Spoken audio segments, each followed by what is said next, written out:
Adwa, the victory that changed Africa. Hello, our dear YouTube family. I'm Reta Alemu of Ethiopics Traveler, and today we are in a place where history was not just made, it was declared with fire and courage. Adwa, Ethiopia. Here, on this land in northern Ethiopia, in these hills and valleys, a battle was fought on March 1st, 1896. A battle that did more than shape a nation. It changed the course of African history forever. This is Adwa.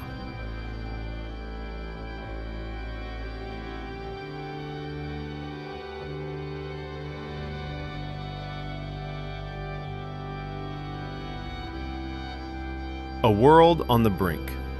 To understand Adwa, we have to step back into a time when the continent of Africa was being carved up by European colonial powers.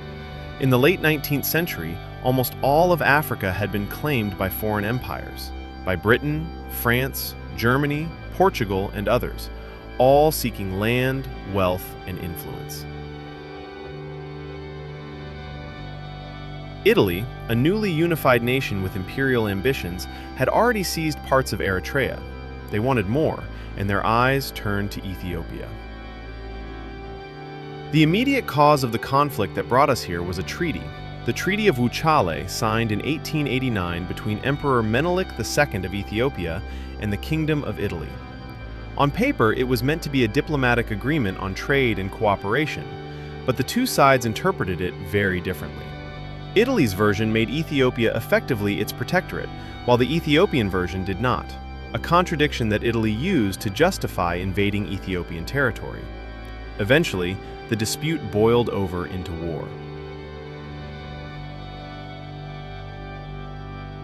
Marching to Adwa I. Italo-Ethiopian War began in 1895 and stretched into early 1896. Italy had modern rifles, artillery, and organized battalions. Ethiopia's army came from many regions and ethnicities, farmers, warriors, and communities who responded to Menelik's call to defend their homeland. Menelik's forces were massive. Estimates range from 73,000 to over 100,000 men, well-armed and disciplined, but still deeply rooted in local traditions and unity. The Italian force was much smaller, around 15,000 soldiers, numbering Italian troops and colonial recruits. From deep within the Ethiopian highlands, Menelik and Empress Taytu led an extraordinary campaign northward. They moved tens of thousands of troops across rugged terrain, coordinating a force greater in size and spirit than many European armies of the time.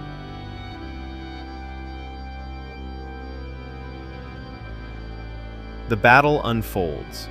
Adwa comes into view. As dawn broke here at Adwa, the hills and valleys became the stage for one of Africa's most decisive confrontations. Italy's generals divided their forces into columns, hoping to outmaneuver the Ethiopian army. But the terrain was unfamiliar to them, and Ethiopian scouts, local knowledge, and strategic unity turned terrain into advantage. When the clash finally erupted on March 1, 1896, the Ethiopian forces overwhelmed the Italians in several coordinated attacks across multiple fronts. By the end of the day, thousands of Italian soldiers were killed. Thousands more were taken prisoner.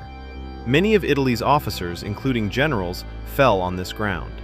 Ethiopian losses were heavy too, thousands killed and wounded, but the army remained unbroken. This was not a minor skirmish. This was an overwhelming victory. Adwa didn't just secure a battlefield, it preserved a nation. A nation preserved, a continent inspired. When the smoke cleared, the symbolic weight of the victory was immediate.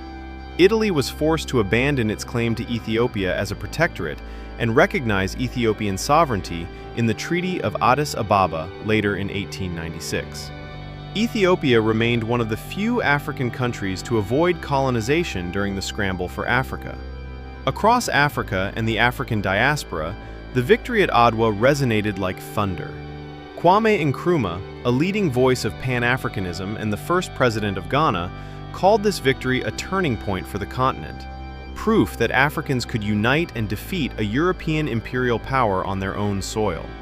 People in cities from Dakar to Cairo, and later in the Caribbean and the Americas, drew strength from Adwa's example. It stood for unity, courage, and the possibility of self-determination.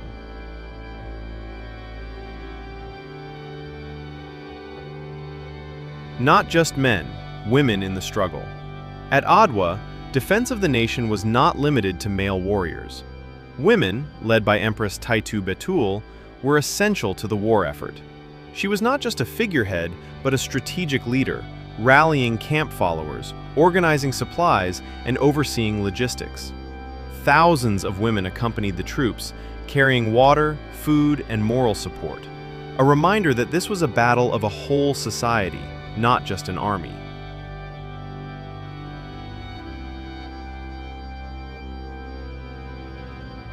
Today, remembering and reflecting. Behind me now is the town of Adwa, and just beyond, the rolling fields where our ancestors stood and fought. Every March 2nd, Adwa Victory Day is celebrated across Ethiopia, with parades, performances, patriotic songs, and reflection on the triumph and sacrifice of our forebears.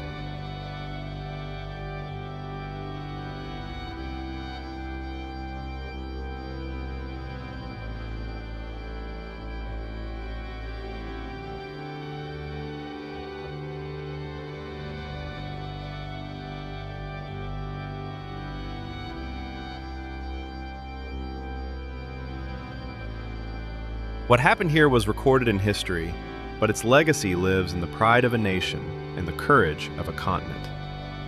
Here in Adwa, you can visit monuments, museums, and memorials dedicated to those who fought. Each stone, each plaque, each memorial garden speaks not just of battle, but of unity and resilience, a people protecting their identity and their future.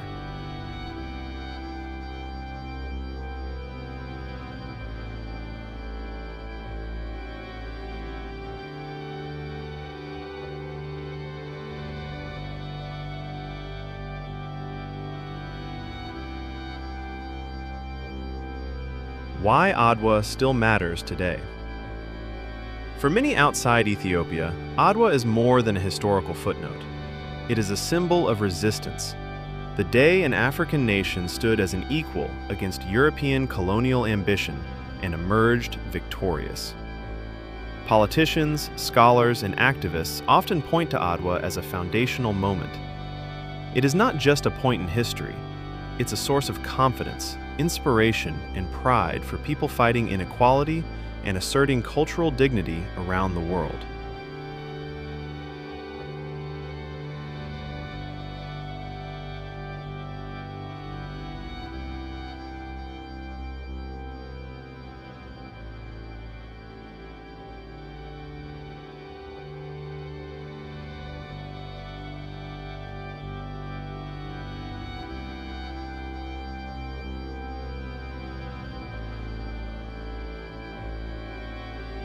Reflection from Adwa, a personal note.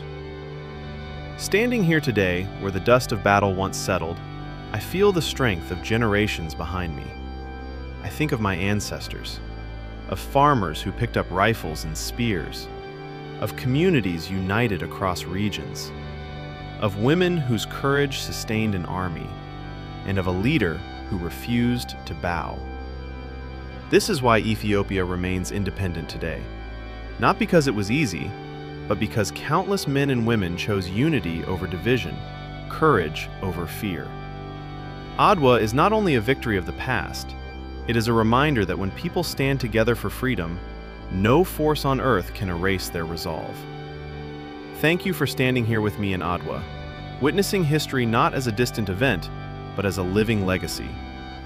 If you felt inspired by this story, please subscribe, like, and share this video with someone who loves history, culture, and stories of courage from around the world.